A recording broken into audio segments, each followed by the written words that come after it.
plaisir. Donc déjà, merci à vous tous.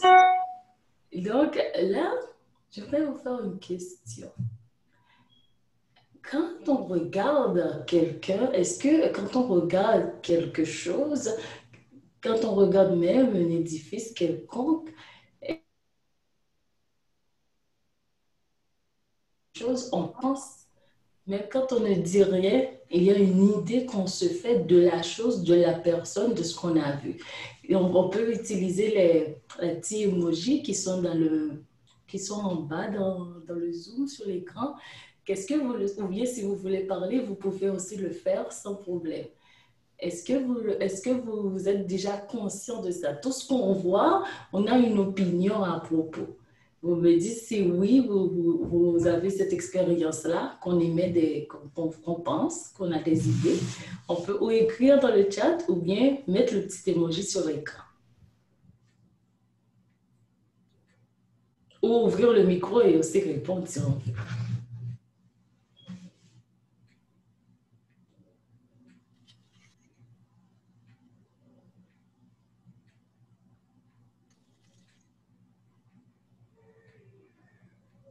Alors, j'avais vu des signes de tête, mais je n'ai pas encore vu de réponse. Ah oui, voici, nous avons une réponse de Nirva. Ah oui, justement, c'est Nirva que j'avais vu qui faisait une signe de confirmation. Oh oui, effectivement, Nirva va dans le même sens. Dès que nous voyons quelque chose, dès que nous voyons quelqu'un, nous avons une opinion. Alors, est-ce qu'on va toujours dire ce que nous pensons? Pas nécessairement. Nous n'avons pas, on ne va pas dire oh, j'aime ça, je n'aime pas, je veux, on ne va pas le dire. Par contre, on va le penser. Et tout ce que nous commençons par penser va commencer par nous guider sur le choix que nous allons faire. Donc, ça peut être un gâteau. Est-ce qu'on aime ce gâteau-là? Si on ne veut pas, ça c'est plus joli pour nous. Donc, ça nous permet de comprendre que l'être humain, nous sommes des machines à penser. Sachant cela, nous pouvons avoir deux options. Nous pouvons avoir l'option où nous pouvons, nous, ce que nous pensons de nous autres, le présenter ce que nous croyons et aussi aider les autres à nous comprendre par notre présentation. C'est pourquoi j'existe et c'est pourquoi nous travaillons avec l'art de l'image, parce que nous sommes capables d'exprimer, de présenter ce que nous pensons. Et ceci, dans la présentation, pas seulement ce que nous allons porter, les vêtements et les boucles d'oreilles, les lunettes et tout ça, mais aussi notre posture. Nous parlons par notre posture aussi. Par exemple, si je me mets ainsi, ça va avoir l'air que je suis bien confortable, mais pourtant pourrait démontrer peu d'intérêt à partager avec vous autres. Donc, c'est pourquoi en ligne, comme en personne, la façon dont nous allons nous présenter garde toujours son importance. Souvent, les gens disent, bon, retourner en Zoom, on peut être en mou, comme j'ai lu sur pas mal de réseaux sociaux. Ah, c'est une bonne opportunité pour être en mou. Donc là, moi encore, je vous reviens. Est-ce que vous croyez que oui, en Zoom, nous pouvons rester en mou ou bien est-ce que nous allons prendre le temps de nous arranger pour être en Zoom? Qu'est-ce que vous en dites? Vous pouvez ouvrir les micros et vous pouvez parler pour échanger, même si je ne vous vois pas tous. Hein? Qu'est-ce que vous pensez de ça? Est-ce qu'on reste en mou ou bien est-ce qu'on s'arrange? Qu'est-ce qu'on fait? Qu'est-ce qu'on fait? On s'arrange. On s'arrange. On s'arrange. Quelqu'un a dit que oui. Oui. Mais oui. Et quelqu'un d'autre veut partager? Oui, Irène? Oui, moi je dirais qu'on s'arrange, mais on fait peut-être, moi j'avoue, je fais un petit peu moins d'efforts que si je sortais. Ah oui, Irène nous dit ça. Mais oui, je comprends aussi le point de vue d'Irène. Et quelqu'un d'autre veut partager? La même chose pour moi. On va être... je vais me mettre au minimum. Ah, OK. Là, je sens que j'ai des réponses qui sont bien sincères et moi, j'aime bien ça. Il n'y a pas de posture. On dit comment est-ce que c'est. Bon, oui, je dirais bien qu'il n'y a pas de mauvaise réponse dans tout ça. Surtout que c'est quand la réponse va avec ce qu'on ressent vraiment. Donc là, c'est une bonne réponse. Donc, qu'est-ce qui arrive quand nous sommes en Zoom? C'est que nous sommes toujours les mêmes personnes. Nous n'avons pas changé. Nous sommes toujours les mêmes. Donc, nous avons aussi la responsabilité d'inciter les autres à avoir au moins l'espoir de nous voir un jour, de connecter avec nous par l'écran. Moi, je ne vous vois pas, je ne vous connais pas en personne, mais là, à vous voir sur l'écran, c'est déjà un point de rencontre. Je suis déjà en contact avec vous. Vous me transmettez quelque chose, je perçois votre sourire, je sais déjà que Nirva, elle aime hocher la tête. Là, j'ai déjà appris quelque chose et je sais qu'Irène aime sourire. Elle aime sourire, mais elle n'aime pas hocher la tête tant, mais elle sourit. Donc là, ça, ce sont des informations que vous êtes en train de transmettre par l'écran et que l'autre peut percevoir. Et maintenant, il y a d'autres choses que l'on peut faire. Quand nous sommes à la maison ou bien n'importe où qu'on va être dans une réunion, il y a ce qu'on appelle l'ambiance que nous allons créer autour de nous. Moi, je vous avoue que c'est la première fois que je suis en train de filmer dans cette salle de chez moi, arrangée de cette façon. Je suis en train de le faire juste pour vous. Pour commencer par le premier point de l'organisation de l'espace où nous allons être en réunion Zoom. Pourquoi? C'est parce que selon aussi des études qu'on a réalisées aux États-Unis, on a vu combien l'espace a une importance sur l'impact du contenu que l'on partage par Zoom. Premièrement, l'endroit où nous sommes, ça aide l'autre qui est de l'autre côté de l'écran à être dans le contexte de ce qu'on va dire. C'est pourquoi, plus l'endroit on le choisit, ça ne veut pas dire qu'on doit mettre des lustres et je ne sais pas, faire un super arrangement, mais de mettre la personne dans l'ambiance, dans une ambiance, si on va avoir une entrevue professionnelle, pour mettre la personne dans une ambiance professionnelle. Si on peut être, par exemple, dans ma chambre à coucher, j'ai organisé un espace aussi. Mais dans cet espace-là, ce n'est pas le lit qu'on va voir. Dans cet espace-là, c'est pas s'il y a des oreillers qui sont tout en broussailles, des affaires comme ça. Donc, on va choisir un endroit, je pourrais dire, plus calme, un endroit organisé que l'on va projeter en ligne. Donc, ceci dit, on a moins de distractions. La personne qui nous regarde à travers l'écran va être plus focus sur ce qu'on va lui dire. Donc, c'est gagnant de nous organiser quand nous allons avoir une rencontre. Donc, dans tous les endroits où nous nous retrouvons, nous pouvons aménager, je dirais, un espace pour les réunions. Donc aussi, dans la mesure du possible, on évite d'avoir des distractions. Donc, si nous avons les compagnons, hein, j'appelle nos compagnons à la maison, les chats, les chiens, il y en a qui adorent les écrans. Hein. Moi, j'ai eu une cliente dernièrement qui m'a montré que son chien est venu à la session et puis il me regardait. Il est resté sur l'écran accro, comme si tu pourrais me répondre, je dirais même.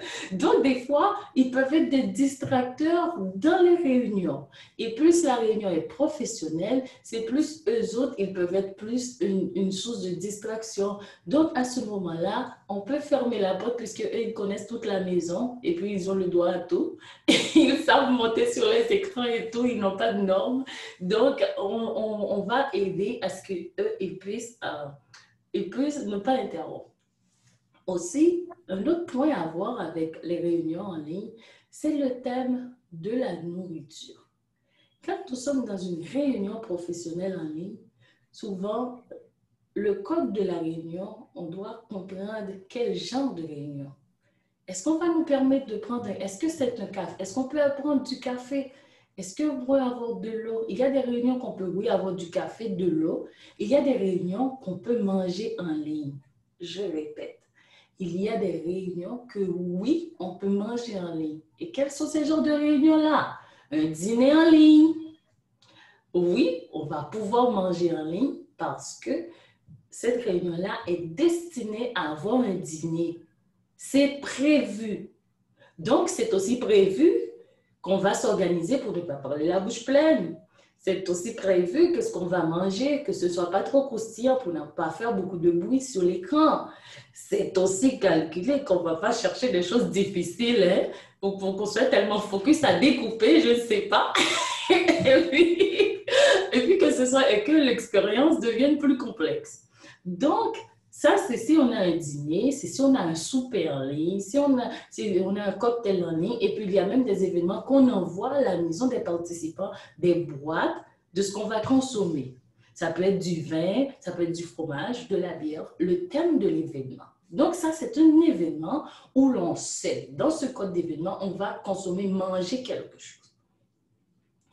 Maintenant, il y a aussi des événements, des réunions d'affaires où ce n'est pas permis de manger. Donc, dans ces réunions-là, on ne peut pas manger une pomme, même si c'est très tôt le matin. On ne peut pas avoir des tartines, des choses comme ça. Et puis en plus, parler la bouche pleine, on sait que ça, c'est pas bien du tout. Mais des fois, si la réunion, c'est type réunion d'affaires, on n'aura pas le droit d'inclure de la nourriture. Donc, ça, c'est très important. Donc là, je reprends. Pour manger en ligne, nous aurons à manger si le type d'événement l'accepte. Sinon, on reste avec son café et de l'eau dans une tasse à proportion pour une personne. Pas les grandes tasses qui peuvent prendre plusieurs copes, comme les grands Starbucks, comme les grands Tim Hortons, comme si on voudrait faire la publicité même pour la marque.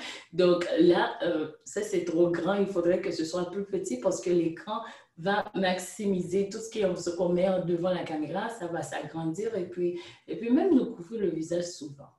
Donc, on essaie de se garder plus minimaliste. Donc là, on se demanderait, mais écoute, et quoi en plus pour une réunion en ligne? Qu'est-ce que nous avons à voir avec ça? Eh bien, bon, pour les réunions aussi, il est à voir quel est le type de réunion. Parce que quand Irène et Niova m'ont dit tout à l'heure, moi, j'aimerais bien être en haut confortable des fois, ou bien le minimum. Là, ça intervient. Quel est le type de réunion qu'on va avoir en ligne? Est-ce que la réunion, c'est casual? Est-ce que c'est une simple réunion d'équipe? Dans quel type de travail qu'on est? Dans quel type d'association qu'on est? Ça peut être un déjeuner informel, mais ça peut être aussi formel. Ça peut être une rencontre pour une communauté de jeunes. Donc, il est important de définir quel est le type de réunion. Est-ce que les personnes voudraient me dire quel genre de réunion qu'ils ont participé en ligne, quel genre de type d'événement qu'ils ont participé en ligne? Et vous pouvez ouvrir les micros pour nous donner des exemples de types d'événements, par exemple déjeuner. Pour des cours virtuels? Oh, voici les cours virtuels, exactement, très bien, Irène. Oui. Moi, j'ai plus de travail, donc je n'ai pas de rendez-vous professionnel. Donc, je n'ai pas d'exemple autre que les cours. Mais ça, c'est un très bon exemple parce que quand on va être dans le cours, le cours, il y a des cours qui sont moins stricts. On est en mode participation. Donc c'est un événement valide, c'est bien, c'est très bien. Donc là, on continue. Donc, j'avais dit déjeuner. Donc, avec Irène, nous avons les cours en ligne. Quel autre type d'activité qu'on pourrait ajouter que vous avez eu en ligne? Il y a un événement que je vais faire, c'est une conférence nutritionnelle auprès de jeunes. J'avais l'intention de m'habiller quand même propre. Donc là, ça va être comme un atelier? Un atelier. Et on va cuisiner? Non, c'est vraiment de l'information que je vais donner à un groupe de jeunes. OK. Des astuces, capsules, des trucs au niveau nutritionnel. Oh, donc voici, on a un troisième type d'événement, c'est une formation. Et dans les formations, la façon de se présenter va dépendre du type de contenu et du client cible. Pour pouvoir déterminer la rigueur qu'on va suivre dans la présentation pour savoir si ça va être formel, si ça va être plus casual. Et dans le cas de Nirva, on sent que la formation, elle aura besoin d'être à l'aise parce que c'est sûr qu'elle aura à parler de plusieurs affaires, probablement qu'elle aura à montrer plusieurs éléments dans son cours. Donc, dans ce genre de formation-là, probablement, le casual serait la façon la plus recommandée. Donc, pour continuer, je ne sais pas s'il y aurait un autre participant qui serait ni Irène ni Nirva, qu'elles ont déjà participé, pour nous donner un autre type d'événement en ligne. Conférence? Oh oui, il y a des conférences, très bon point. Dans les conférences, merci. Si je ne dis pas merci avec le nom, c'est parce que je n'ai pas vu. Daniel. Oh, Daniel. Oh, merci, Daniel. Donc, d'accord, Daniel nous dit qu'il y a des conférences. Là, il y a des grandes conférences qu'on peut avoir en ligne. Donc, ici, c'est professionnel ou bien aussi, il y a des conférences internationales avec pas mal de participants où vous avez à vous projeter dans ces conférences-là. Il va absolument savoir connaître le code éthique de l'événement. Donc, moi, je vais vous poser ces questions. Je vais vous poser ces questions, c'est pour vous dire qu'il n'y a pas un code spécifique pour participer à un événement en ligne, sinon qu'il faut connaître l'événement. Quel type d'événement pour qu'on puisse s'adapter. Donc, on peut avoir un événement avec un code spécifique. Par exemple, on peut dire qu'on va faire un dîner en blanc. Tout le monde qui va participer dans cette rencontre, il va être sur Zoom, Google Meet ou n'importe quelle autre plateforme, tout le monde va s'habiller en blanc. Donc, le code de cet événement est en blanc. Donc, si on apporte du rouge ou bien si j'y vais en fuchsia comme maintenant, là, je serai déjà hors du code parce qu'on avait dit que dans cet événement-là, il faut s'habiller en blanc. Tout comme il y a Halloween qui s'approche bientôt, là, j'ai un événement où tout le monde doit porter un chapeau. Donc, dans cet événement-là, le code est de porter un chapeau. Si nous avons un événement en soirée, un gala, qu'il faut s'habiller selon le code, ça va être type cocktail. Donc, même si on ne sort pas dans le confort de chez nous, nous allons nous présenter en cocktail. Mais c'est comme si on oubliait qu'on était à la maison, justement, pour nous ajuster au code. Et aussi, si nous avons une entrevue, qui est d'ordre laboral, c'est une entrevue pour un poste quelconque que nous allons avoir, on doit toujours penser au résultat. Qu'est-ce que je veux projeter? Qu'est-ce que je veux montrer de moi? Qu'est-ce que je peux offrir de ma personne? C'est tout ce qu'on va partager avec l'autre. Donc, je me charge de le présenter. Parce que l'autre, en me regardant, il aura à faire le même exercice qu'on a vu au début. Dès qu'on voit, on pense quelque chose. Donc, je vais lui donner assez d'informations selon ce que je désire partager pour que l'autre personne, quand elle va penser, regarder, puisse aller dans la même lignée que moi, j'aurais aimé transmettre. C'est pourquoi savoir à quelle situation que nous allons nous confronter, c'est important pour savoir comment nous présenter. La même chose pour celui qui va présenter l'entrevue. À chaque fois que nous présentons une entreprise, nous représentons une marque, c'est nous qui devenons cette entreprise, c'est nous qui devenons cette marque. Donc, nous avons la responsabilité de bien la présenter afin que le message soit bien perçu. Est-ce que jusqu'à présent, ça va? J'avais vu aussi une question dans le chat. Oh oui, Wafa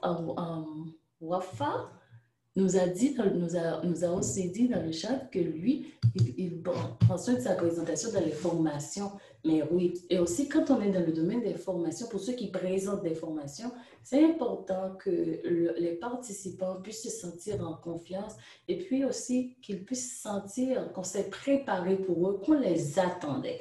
C'est comme quand on va faire une formation, quand on va présenter une conférence, quand on va diriger une réunion, c'est comme si nous sommes les hôtes et les hôtesses de ce meeting. Donc, c'est à nous de nous investir Quand je dis nous investir, c'est de donner de notre partie, de faire de notre mieux pour que la personne puisse sentir que oui, on l'attendait. Et là, on rentre dans le thème du maquillage, où le maquillage, je sais que c'est un thème qu'on peut dire, mais le maquillage, c'est si on veut. Mais par contre, le maquillage a un effet. C'est un effet de démontrer est-ce que combien de temps je me suis mise à préparer pour cette rencontre-là? Si on veut, hein, si on désire se maquiller. Là, je ne parle pas de ces maquillages-là avec des cils qui vont traverser les lunettes. Hein. Là, je ne rentre pas jusque-là.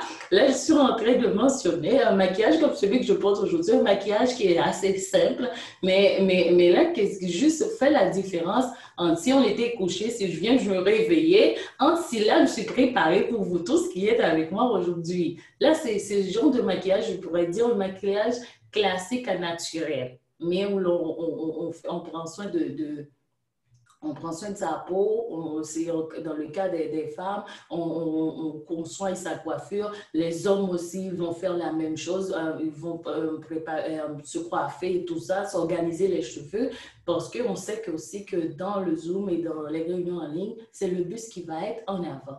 Donc, ici, ça fait partie de la présentation, comment on va se présenter, qui va démontrer cette préoccupation. Mais aussi, on pourrait bien se dire que jusqu'à présent, comme conseillère en image, je n'ai pas encore parlé des vêtements et je n'ai pas oublié. Donc là aussi, on va rentrer dans ce thème pour les vêtements. Quand nous parlons des vêtements et qu'on va être en ligne, quelle est cette différence entre être en virtuel et être en personne? Quand nous sommes en ligne, il y a une différence qui est la caméra, cette lentille, cet ami qui nous fatigue, mais cet ami dont on a besoin pour le moment. Donc, quand nous sommes face à une caméra, il y a ce qu'on appelle l'effet moiré. L'effet moiré, c'est ce qui prend les lignes, les boules, les poids, pardon, les carrés, les losanges, tous ces genres de formes-là, et puis qui les change et qui leur donne des effets un peu nuisibles. Ici, je vous donne un exemple. J'ai commencé par les hommes aujourd'hui, désolée. Ici, quand nous avons un veston avec les carreaux, et là qu'on le bouge, donc quand on commence par les bouger, donc ça fait des effets de la caméra où ça devient nuisible et fatigant pour celui qui regarde à travers l'écran. C'est pourquoi, quand nous allons être sur l'écran, il est recommandé d'avoir au moins des morceaux qui sont unis, qui ne sont pas remplis de détails. C'est pour éviter ces genres de distractions quand nous sommes sur l'écran. Mais ça ne veut pas dire que ce veston, c'est le veston de mon conjoint, ça ne veut pas dire qu'il ne va jamais l'utiliser.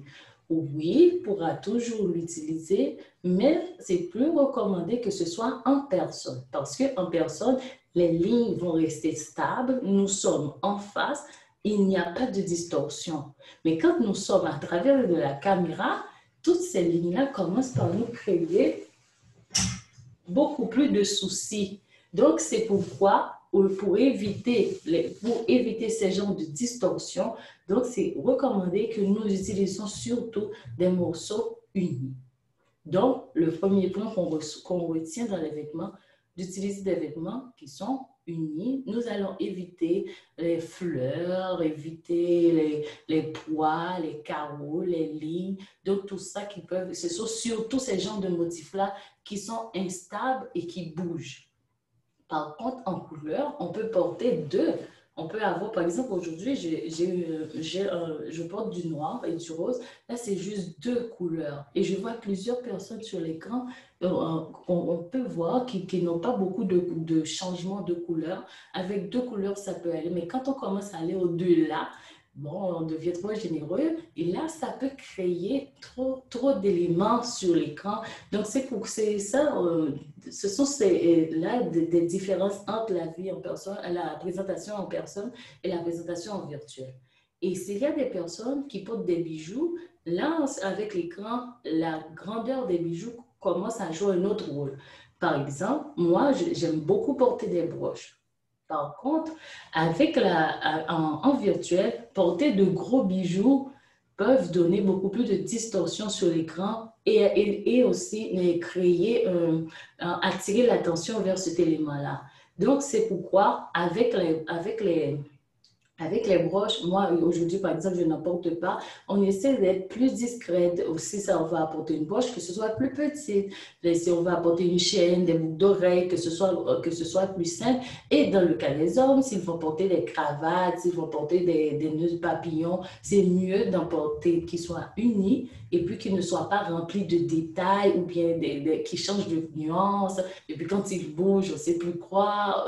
Donc là on va s'entraider pour éviter d'avoir des distractions et garder le focus parce que c'est plus difficile d'être focus avec la caméra que d'être focus en personne, vu qu'on manque la chaleur humaine que nous avons naturellement. À travers l'écran, nous savons que ceci, c'est miné.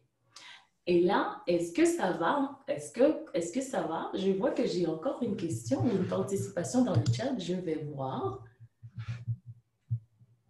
Oh, OK, c'était la même. Oh, je vois qu'il y a des pouces qui montent sur l'écran. Donc, nous allons continuer. Donc, nous avons vu ensemble, merci, nous avons vu ensemble l'importance d'organiser l'espace où nous nous retrouvons pour nos réunions virtuelles. Nous avons vu que tout ce que nous portons va contribuer à notre communication en ligne. Nous avons vu qu'il faut faire un bon choix des morceaux, être plus simple pour garder le focus dans la conversation. Mais il y a encore un point qui est super important, qui est ce point où chaque personne a quelque chose à offrir. Donc moi, actuellement, donc maintenant, j'aimerais voir ou du moins entendre quelle est la qualité une qualité par personne qui pense qu'il la représente. Donc là, j'aurais bien aimé écouter chaque personne, même si je ne vois pas les visages, mais qui peut ouvrir le micro et dire une telle qualité, ça me représente. Moi, je peux y aller avec... je sais que le monde me dit souvent, habituellement, c'est mon sourire. Et j'essaye de l'avoir durant toute une séance quand je suis sur Zoom. Ah, donc là, c'est difficile quand je parle pas, là, mais quand je communique, j'ai tendance à sourire. Ah, donc pour Nirva, on garde le sourire. Ça fait partie de son identité, le sourire. Oui. On continue. Mais oui, merci. On continue. Qui voudrait nous partager une qualité qui la caractérise? Oui. Moi, j'essaye d'être le plus... de participer, la participation, parce que je sais que c'est difficile d'être en Zoom, parce qu'on n'a pas de personnes physiques devant soi, donc on ne sent pas l'énergie des gens, on ne sent pas l'ambiance dans la pièce, donc on doit autant faire un Zoom, autant y participer. Je trouve ça beaucoup plus important, puis le côté partage. Oh, donc Irène pense qu'elle est participative. Vous voyez comment à chaque fois on va continuer à découvrir des qualités. Hein? Merci Irène, on continue. Oui, qui voudrait nous parler d'une qualité qui la caractérise. Dans le chat, il y a quelque chose. Ah oui, oh, j'y vais. Merci Irène. Voici, nous avons une question. Est-ce que la couleur et les bijoux ne devraient pas varier suivant les circonstances ou événements? Mais oui, qu'est-ce qu'on fait? Je réponds à la question maintenant ou bien on continue à faire le tour? Qu'est-ce que vous désirez? Laissez-moi voir. Là-haut, nous avons une autre participation, langage non verbal des gestes pour m'exprimer, pour rendre l'échange vivant, même étant virtuel. OK? Donc, étant donné que nous avons 2 points qui vont demander beaucoup plus qu'on pour les développer.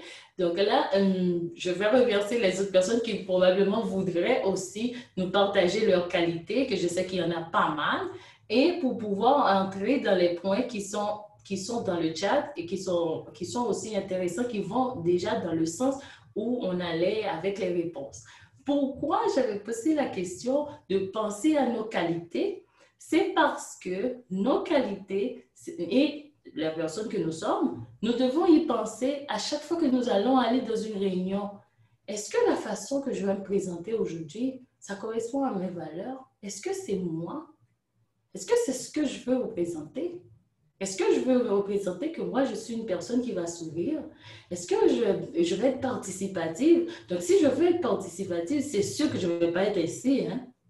Parce que je veux démontrer que j'ai de l'intérêt. Je veux démontrer que je suis à ce qu'on fait. Donc, ce que nous allons représenter, c'est quelque chose qui nous guide, c'est quelque chose qui nous motive. Donc, c'est important de savoir qu'est-ce qui nous fait bouger. C'est important de savoir qui nous sommes pour savoir comment aussi nous présenter. Donc, dans le chat, on a demandé, est-ce que pour les couleurs, permettez-moi de relire, j'ai la question, est-ce que la couleur et les bijoux ne devraient pas varier selon circonstances et événements? Quand on parle de couleurs, ici, on pourrait bien se demander pourquoi j'ai cette bande de couleurs ici. C'est parce que chaque personne, selon sa présentation, va avoir une gamme de couleurs qui va avec sa peau, avec sa tête de peau, avec la couleur de l'iris des yeux et aussi avec la couleur naturelle des cheveux. Parce qu'on sait qu'on peut les changer, tout ça. On peut faire pas mal de changements. Mais là, concernant l'image, on recherche les teintes avec lesquelles la personne est naturellement avant de faire des propositions pour des changements au cas où on en voudrait en faire. Donc, sur ce, chaque personne va avoir une gamme de couleurs qu'elle va utiliser le long de sa vie, de ses activités. Mais si cette personne-là désire aussi apprendre à utiliser les couleurs qui ne sont pas dans sa gamme, par exemple, moi, dans le mien, c'est celle-ci qui est le mien. Moi, je porte des couleurs vives, des couleurs froides, des couleurs intenses. Et c'est pourquoi je porte ce rose-là, c'est ici. Donc, ça, ce sont les couleurs qui me vont et chaque personne va avoir cette gamme, sa propre gamme de couleurs avec ses variations selon sa présentation. Par contre, dans des événements, on peut aussi avoir une variété. Le jour, surtout dans les codes vestimentaires, ça peut varier aussi d'un pays à l'autre, ça peut varier d'une culture à l'autre. Ce n'est pas des normes que je vous présente comme, je dirais, strictes, mais il peut y avoir des variations. Donc, le matin, le jour, d'habitude, on porte des couleurs qui sont plus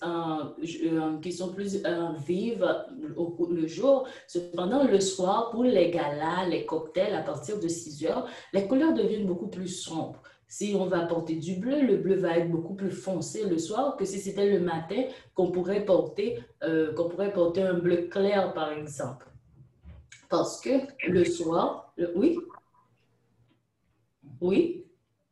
Ah, OK. Pardon. Donc, par exemple, le soir, les couleurs vont être beaucoup plus foncées, même quand c'est un homme ou une femme, ceci ne varie pas dans ce sens-là.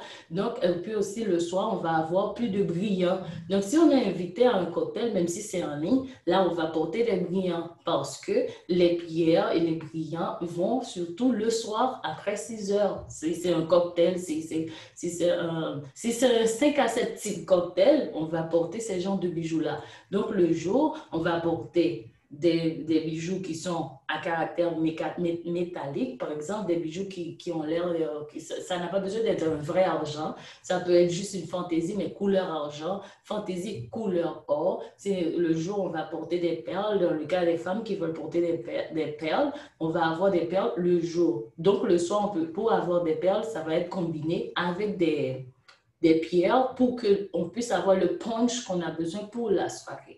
Donc, c'est ainsi les couleurs, l'utilisation des couleurs entre le jour et le soir. Et si l'événement est un événement thématique, dans le sens qu'on avait vu tantôt, si on nous dit que l'événement, ça va être en rouge, bon, on va s'habiller en rouge. Si l'événement, c'est du vert, ça va être du vert.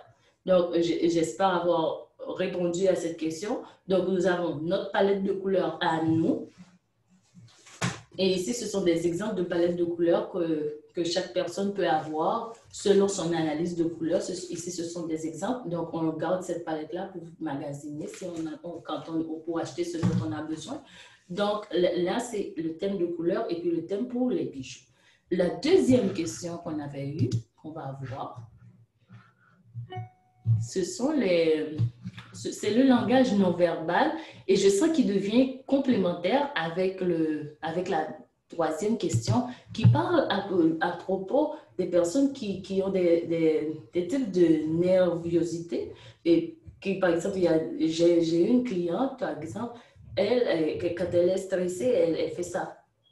Et sa bouche, elle met sa bouche à côté. Elle fait ce geste-là. C'est comme une réponse à une sensation qu'elle a si elle ne se sent pas bien. Donc, quand je dis pas bien, si elle ne se sent pas sûre de l'ambiance, ou bien parler avec quelqu'un qu'elle ne connaît pas, par exemple, donc ça peut causer un certain stress et puis ça se reflète sur son langage non verbal.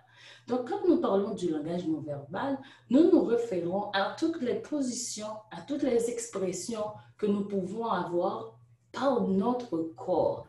Nous n'allons pas parler, on ne va rien dire, mais nous pouvons, par notre corps, exprimer ce que nous ne disons pas verbalement. Et c'est aussi puissant, des fois même plus puissant que les mots. C'est pourquoi c'est très important, la personne qui a fait la question, je n'ai pas bien lu les noms, mais c'est très important cet aspect-là. Pourquoi?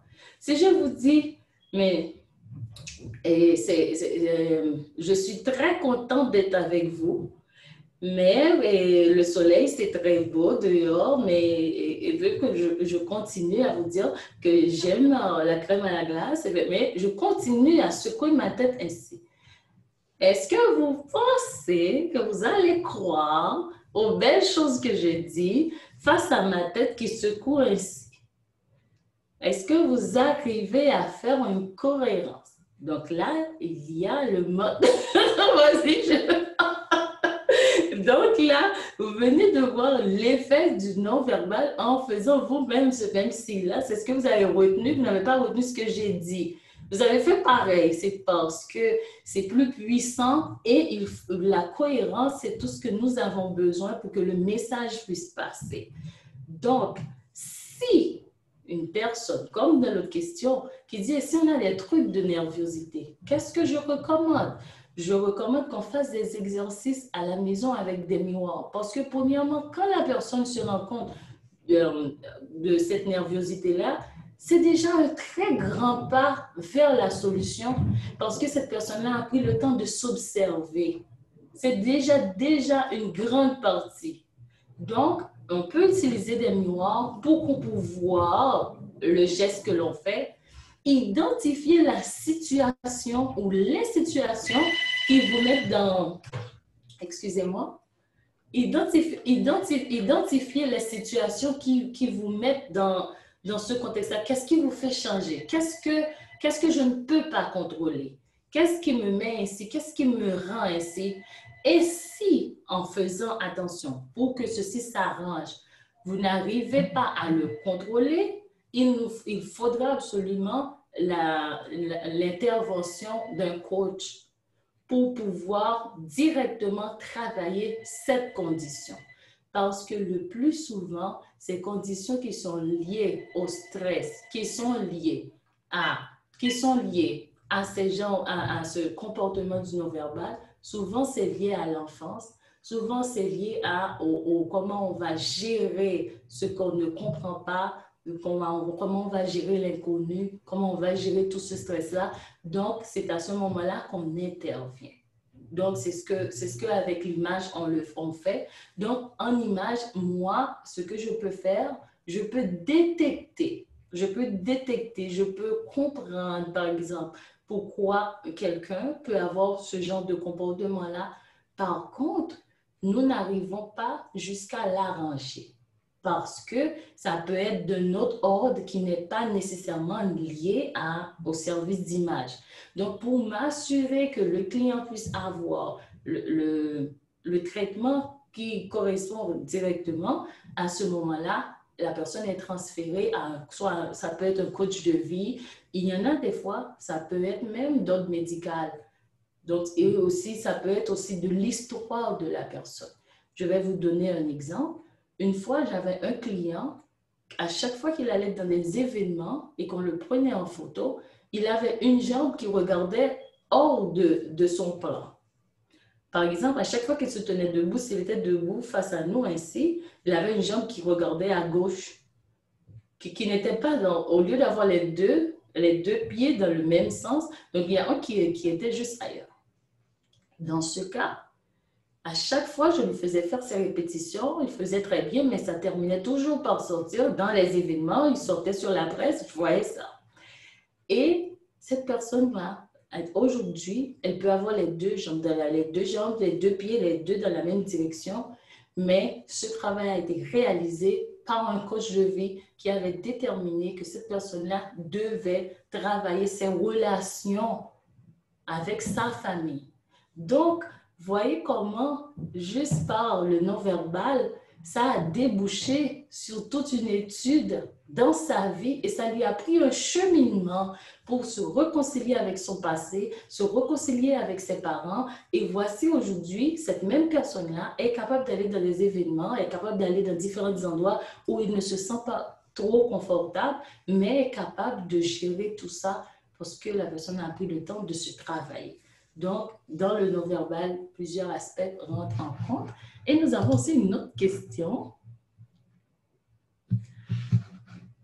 Comment définir sa palette de couleurs? Pour définir sa palette de couleurs, il y a le processus qu'on connaissait avant en personne.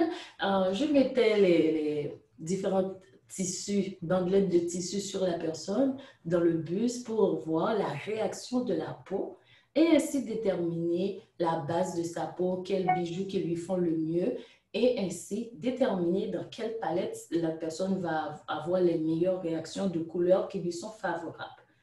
Mais aujourd'hui, avec ces situations-là que nous connaissons tous, que je ne vais même pas citer, donc ce processus se réalise en ligne par des photographies que l'on demande spécifiquement de comment les prendre. Et puis, moi, je réalise le processus avec des outils en ligne aussi, des outils que nous avons en mode électronique pour réaliser le même processus et envoyer la palette au client là où le client se retrouve. Donc, on fait une analyse, on met le client dans différents types de couleurs, on met le client dans différents types d'ambiance de lumière et puis on détermine quelles sont les couleurs qui vont le mieux à la personne. Et là, j'aimerais savoir si les personnes qui ont posé les questions se sont senties que les réponses ont été satisfaisantes. Est-ce qu'il y a encore d'autres questions à ces propos?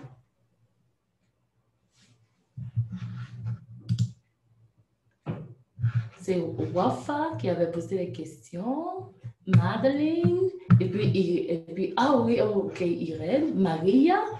Donc, j'aimerais savoir, est-ce que vous êtes satisfait ou bien est-ce que vous avez d'autres questions pour pouvoir continuer à vous répondre?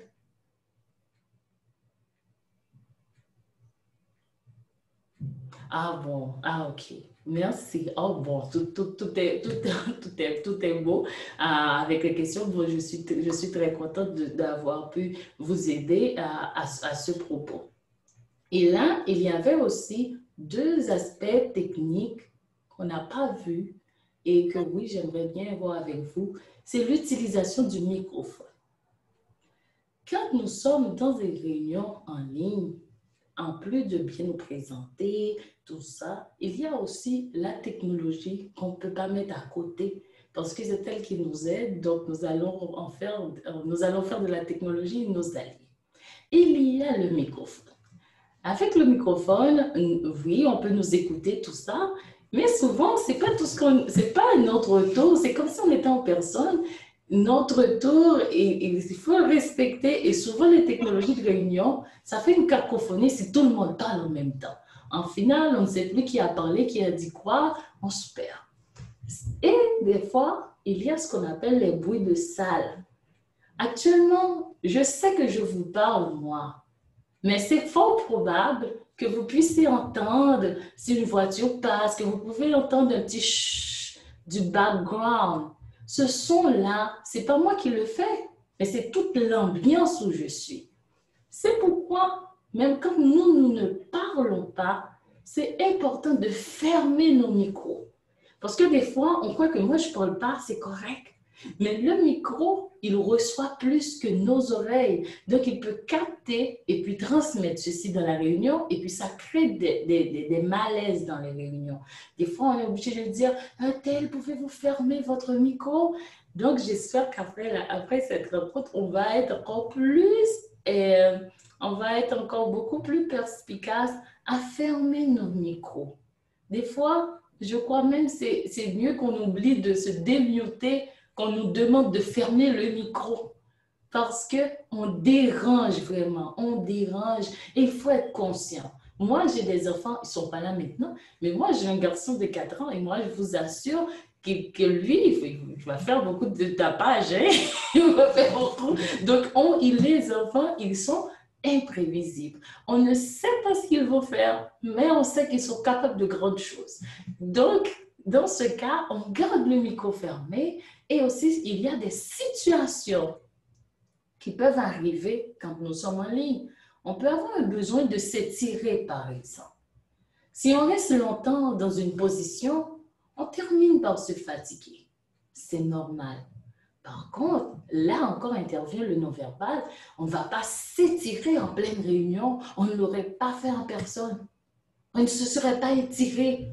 On ne se serait pas mis à brailler en personne. Même chose en virtuel. Nous sommes chez nous, mais nous sommes vus de tous. On ne va pas faire ça, c'est la même chose. On peut momentanément éteindre la caméra, s'étirer, respirer, et puis s'accommoder et rallumer la caméra. D'où l'utilisation de la caméra, on doit en être conscient. En plus de ce qu'on va faire devant la caméra, mais aussi la position de la caméra. Des fois, nous sommes dans des rencontres et puis la personne met la caméra sur la poitrine. Qu'est-ce que la caméra fait? Un méga zoom. Donc, ce n'est pas intéressant. Des fois aussi, la caméra prend le nez. La caméra est en dessous du visage. Donc, ou bien la caméra vise le plafond, une fenêtre, et puis on ne voit pas la personne à qui on parle.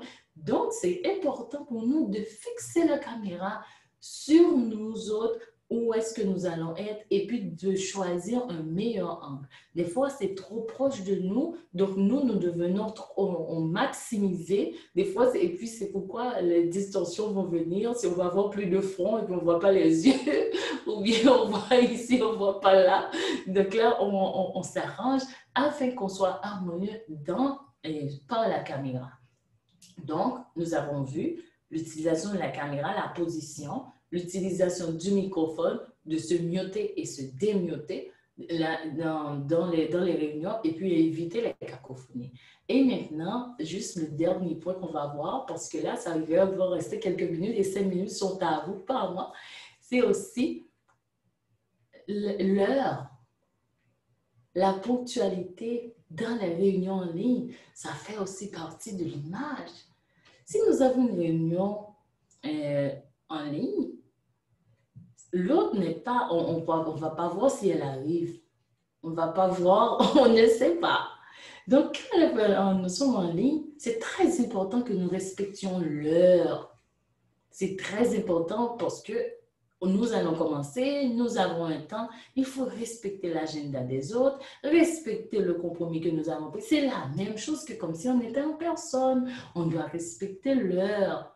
Donc, c'est important pour nous de tout mettre en agenda et ainsi continuer. Donc, nous avons ce point-là qui est la ponctualité. Deuxièmement, s'il arriverait qu'on rentre dans une réunion en retard, tout de suite qu'on rentre dans la réunion, on se met automatiquement en mute et on ne commence pas à donner d'explications parce qu'on va interrompre le moment de la réunion. On va parler à ce propos si le conférencier, l'interlocuteur nous pose une question à propos. Mais on ne rentre pas dans une réunion pour dire « Hey, vous savez quoi? J'ai eu une femme qui a fait telle chose. Et que mon chat, et que... Mais là, on brise la dynamique de la réunion. Donc, en plus d'être en retard, on crée, on défait tout ce qu'on trouve. Donc là, c'est comme si on arrivait quelque part en vrai, et puis on tire une chaise, on fait du bruit dans la salle. C'est la même chose. Sauf que ça se passe en personne. Maintenant, c'est en virtuel. Donc, faites attention et quand vous rentrez dans une réunion, d'entrer doucement. Pas de fracas et fermez le micro. Donc, sur ce, je vous invite, dans les minutes qui restent, qui sont bien à vous encore, je vous invite à poser d'autres questions ou bien si vous avez un commentaire à propos de la session que nous avons eue, moi, je suis à votre disposition et ça a été un plaisir de partager avec vous tous. Et maintenant, je vous cède la place pour voir si vous voulez ouvrir les micros, poser des questions. D'accord? Oui, vas-y, Mira. Oui, je voulais savoir, parce que là, il y a eu un choix de mettre la caméra ou non. Est-ce que c'est quelque chose qu'on peut demander de voir les visages des personnes? Est-ce que c'est la personne qui présente la formation, par exemple? Parce que moi, exemple, dans ma formation que je vais donner, je ne pourrais pas imaginer donner la formation puis je vois pas les visages. Donc, est-ce que ça dépend du type de présentation, j'imagine, si tu as le choix ou tu n'as pas le choix de mettre la caméra? Très bonne question, Nirva. Merci de la poser. Parce que justement, il y a une différence. On n'a pas vu ça, mais très bien, merci. C'est la différence entre un appel et une vidéoconférence. Si nous avons un rendez-vous, Nirva, on se parle, on s'appelle. Et là, Nirva, moi, je vais appeler Nirva. On a accordé qu'on se parlerait. Là, quand j'appelle, je ne peux pas mettre la caméra pour que je la voie parce qu'on s'était arrêté que ce serait un appel. Et un appel n'implique pas la vidéo. Si je dis qu'on va avoir un appel, je peux être comme je veux parce que je n'ai pas de compromis de caméra. C'est un appel. Et pour avoir la vidéo, on doit accorder qu'on va avoir la vidéo. Donc, quand on va avoir une vidéoconférence, là, les deux parties savent que c'est vidéoconférence et les deux parties sont... il y a un compromis qui vient avec la vidéoconférence que les deux, on doit se voir. Quand il y a une dynamique de groupe, par exemple, on va être en groupe aujourd'hui, celui qui est l'hôte, l'hôtesse de la rencontre, établit aussi ses normes. On peut avoir les normes. De la même façon qu'il y a les normes pour dire si on va manger, si ça va être un café, qu'est-ce qu'on va faire, c'est la même chose pour la caméra. On va dire, vous avez l'option de la garder ouverte ou pas. On ferme les microphones, ou bien on va avoir un moment pour fermer les caméras. Par exemple, dans des événements en ligne qui dure plus de 24 heures, il y a des moments où on dit ouvrez la caméra, fermez la caméra, il y a tout ça. Mais ça dépend de l'hôtesse, de celui qui réalise l'événement. Et ceux qui vont participer à l'événement doivent avoir la délicatesse de suivre les normes proposées dans cet événement-là. Donc, si aujourd'hui, la norme, c'est optionnel l'utilisation de la caméra, donc qu'on la ferme ou qu'on l'ouvre, c'était ça la norme. La norme, c'était de laisser ça libre, vous pouvez ouvrir ou pas. Donc, les personnes peuvent fermer. Maintenant, si c'est ouvrir la caméra, par exemple, ce matin, j'ai eu une rencontre où dans cette rencontre-là, on ne ferme pas la caméra. Mais c'est stipulé, c'est bien dit. Dans cette rencontre de networking, on ne ferme pas la caméra. Donc, si on la ferme, on est en train de ne pas respecter la norme de cette rencontre. Est-ce que c'est clair, Nirva? Parce que je sens que des fois, les gens se sentent, mais pourquoi on n'ouvre pas la caméra? Mais si la rencontre, c'était optionnel, donc pas de problème. Et si on est aussi un conférencier, de se préparer si la personne ne va pas se laisser voir pour ne pas dépendre de leur visage. Dans ce sens, si par exemple maintenant, je n'ai pas tous les visages, de continuer à faire la présentation et ne pas le demander pour respecter l'autre dans sa demande si on n'avait pas envoyé la norme. Si on n'a pas envoyé de norme, c'est ambigu. Donc, c'est pourquoi si c'est ce qu'on veut, par exemple, dans la formation, si c'est ce que NIOVA veut, il faut dire caméra ouverte obligatoire ou bien prérequis caméra ouverte. Oui. Oh, ils vont voir. Est-ce que ça a été bien répondu à la question? Oh, merci. Laissez-moi voir qu'est-ce que nous avons dans le chat. Oh oui, okay. Quelqu'un avait appuyé la question, Nadine, mais... Oh, Madeleine nous demande... Madeleine, je ne sais pas si je dis bien le nom parce que je dis Madeleine, mais je ne sais pas. Oui. Madeleine nous demande, est-ce qu'on pourrait avoir d'autres sessions? Merci d'apprécier la session, Madeleine. Ce serait de voir avec Nelsa. Et je crois que maintenant, c'est le tour de Nelsa de parler si elle est ici. Nelsa, Oui. une question que moi, je te la retourne, hein, parce que moi, je n'ai pas les mots. Bonjour. Bonjour. Oui, je suis là. Excusez-moi, je gère le salon plus la technique. Donc, c'est toute une aventure. Donc, j'espère que vous avez aimé aujourd'hui. Parfait. Donc, la question était... Est-ce que Madeleine suggère qu'on ait d'autres sessions dans le futur? Mais je dis, bon, on va voir avec Nelsa. Donc là... Effectivement, on va en avoir d'autres. Donc, si vous avez aimé, c'est qu'on va pouvoir le mettre dans nos modules de formation. Donc, effectivement, donc, au niveau du salon, au niveau de gestion PCO, on va pouvoir vous offrir cette formation. Oh, bien, c'est d'accord. Moi, merci beaucoup. Ça a été une belle expérience avec vous tous et puis j'espère vous avoir aidé en quelque sorte avec un ou deux points quand même de tout le partage. Merci pour votre retour, les questions et tout. Merci. Vous pouvez venir la voir. Elle est actuellement avec nous au Salon des opportunités. Donc, je vais vous mettre sur le chat. C'est gratuit. Et puis, donc, tu es là toute la journée, n'est-ce pas, Rodi? Mais oui, je suis là toute la journée. Je reste avec vous. Exactement. Donc, comme elle reste avec nous, donc je vais vous mettre ça sur le chat. Donc, vous pourrez venir et vous pourrez venir profiter, dans le fond, de cette belle aventure qu'on a. Vraiment. Parfait. Et on va mettre aussi la vidéo va être sur notre channel YouTube à partir de, disons, mettons le demain. Donc, si vous voulez la revoir parce qu'il y a des choses que vous voulez plus d'informations, vous pourrez y aller. Merci. Et je peux mettre aussi mon courriel pour vous dans le chat au besoin.